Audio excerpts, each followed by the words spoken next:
Hello guys, welcome back to my channel. আজকের ভিডিওটি হচ্ছে 4000 এসেনশিয়াল ইংলিশ ওয়ার্ডস এর পার্ট 4। তাই বেশি দেরি না করে শুরু করছি আজকের ভিডিও। অ্যাপ্রোপ্রিয়েট। অ্যাপ্রোপ্রিয়েট এটি একটি অ্যাডজেক্টিভ। এর মানে হচ্ছে উপযুক্ত, যথাযথ। It's appropriate to wear a suit when you go to the office. আপনি যখন অফিসে যান তখন স্যুট পরা উপযুক্ত। অ্যাভয়েড। অ্যাভয়েড এটি একটি ভার্ব। এর মানে হচ্ছে পরিহার করা, এড়িয়ে যাওয়া। Avoid the broken bottle on the floor. মেঝেতে ভাঙা বোতল এড়িয়ে চলুন। বিহেভ। বিহেভ এটি একটি ভার্ব। এর মানে হচ্ছে ভদ্র আচরণ করা। She always behaves well when her father is around. তার বাবা যখন আশেপাশে থাকে তখন সে সবসময় ভালো আচরণ করে। Calm. Calm এটি একটি অ্যাডজেক্টিভ। এর মানে হচ্ছে স্থির, প্রশান্ত, শান্ত। A nice warm bath makes me feel so calm. একটি সুন্দর উষ্ণ স্নান আমাকে খুব শান্ত অনুভব করায়। কন্টেন্ট। কন্টেন্ট এটি একাধারে নাউন, অ্যাডজেক্টিভ এবং ভার্ব। নাউন হিসেবে এর মানে হচ্ছে সন্তোষ, তুষ্টি কিংবা অভ্যন্তরস্থ বস্তু, উপাদান। অ্যাডজেক্টিভ হিসেবে এর মানে হচ্ছে সন্তুষ্ট, তৃপ্ত, পরিতৃপ্ত। ভার্ব হিসেবে এর মানে হচ্ছে সন্তুষ্ট করা, পরিতৃপ্ত করা। The baby looked very content sitting on the floor. শিশুটিকে মেঝেতে বসে খুব সন্তুষ্ট দেখাচ্ছিল। এক্সপেক্ট। এক্সপেক্ট এটি একটি ভার্ব। এর মানে হচ্ছে আশা করা, অনুমান করা। I expect the bus to be there very soon. আমি আশা করি খুব শীঘ্রই সেখানে বাস আসবে। Frequently. Frequently এটি একটি অ্যাডভার্ব। এর মানে হচ্ছে বারংবার, পুনঃ পুনঃ, প্রায়। We met frequently either at the beginning or ending of the week. আমরা প্রায়ই দেখা করি সপ্তাহের শুরুতে বা শেষের দিকে। হ্যাবিট। হ্যাবিট এটি একটি নাউন। এর মানে হচ্ছে অভ্যাস, প্রকৃতি, স্বভাব। Smoking is a bad habit that can kill you. ধূমপান একটি খারাপ অভ্যাস যা আপনাকে মেরে ফেলতে পারে। ইনস্ট্রাক্ট। ইনস্ট্রাক্ট এটি একটি ভার্ব। এর মানে হচ্ছে শিক্ষা দেওয়া, প্রশিক্ষণ দেওয়া অথবা নির্দেশ, আদেশ, উপদেশ দেওয়া অথবা জ্ঞাত করা বা খবর দেওয়া। My teacher instructs us in several subjects. আমার শিক্ষক আমাদের বিভিন্ন বিষয়ে নির্দেশ দেন। ইস্যু। ইস্যু এটি একটি নাউন। এর মানে হচ্ছে আলোচ্য প্রশ্ন, বিচার্য বিষয়। He spoke about issues that were important to the people. তিনি জনগণের জন্য গুরুত্বপূর্ণ বিষয়গুলি নিয়ে কথা বলেছেন। নান। নান এটি একটি প্রোনাউন।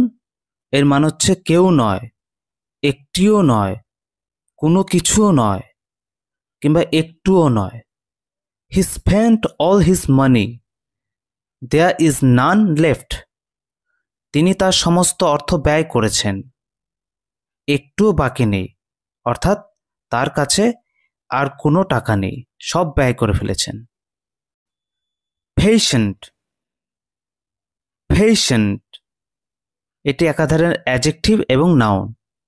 অ্যাডজেক্টিভ হিসেবে এর মানে হচ্ছে সহিষ্ণু, ধৈর্যশীল, অধ্যবসায়ী। নাউন হিসেবে এর মানে হচ্ছে রোগী, চিকিৎসাধীন ব্যক্তি। I had to be patient and wait until 5 o'clock. আমাকে ধৈর্য ধরে 5টা পর্যন্ত অপেক্ষা করতে হয়েছিল। পজিটিভ পজিটিভ এটি একটি অ্যাডজেক্টিভ। এর মানে হচ্ছে স্পষ্ট, সন্দেহাতীত, নিশ্চিত, ইতিবাচক। She has a positive future ahead of her after finishing college. College শেষ করার পরে তার সামনে একটি ইতিবাচক ভবিষ্যৎ রয়েছে। পানিশ পানিশ এটি একটি ভার্ব। এর মানে হচ্ছে শাস্তি বা সাজা দেওয়া। To punish me, my teacher had me stand in the corner. আমাকে শাস্তি দেওয়ার জন্য আমার শিক্ষক আমাকে কোণে দাঁড় করিয়েছিলেন। রেপ্রিজেন্ট রেপ্রিজেন্ট এটি একটি ভার্ব। এর মানে হচ্ছে প্রতিনিধিত্ব করা, অভিযোগ বা দাবি উত্থাপন করা। My lawyer will represent me in court. আমার আইনজীবী আদালতে আমার প্রতিনিধিত্ব করবেন। শেইক শেইক এটি একটি ভার্ব। এর মানে হচ্ছে ঝাঁকুনি দেওয়া, নাড়া দেওয়া। When people shake hands, it usually means they agree. লোকেরা যখন করমর্দন করেন তখন এটা দিয়ে সাধারণত বোঝায় যে তারা একমত হয়েছেন। স্প্রেড স্প্রেড এটি একটি ভার্ব। এর মানে হচ্ছে ছড়িয়ে দেওয়া বা ছড়িয়ে পড়া, বিস্তৃত করা বা বিস্তৃত হওয়া। I like to spread butter on my toast. আমি আমার টোস্টে মাখন ছড়িয়ে দিতে পছন্দ করি। স্ট্রোল স্ট্রোল এটি একটি ভার্ব। এর মানে হচ্ছে ধীরে সুস্থে হাঁটা, হেঁটে বেড়ানো। My dog and I strolled through the park today. আমার কুকুর এবং আমি আজ পার্কের মধ্যে হেঁটে বেরিয়েছি। ভিলেজ ভিলেজ এটি একটি নাউন।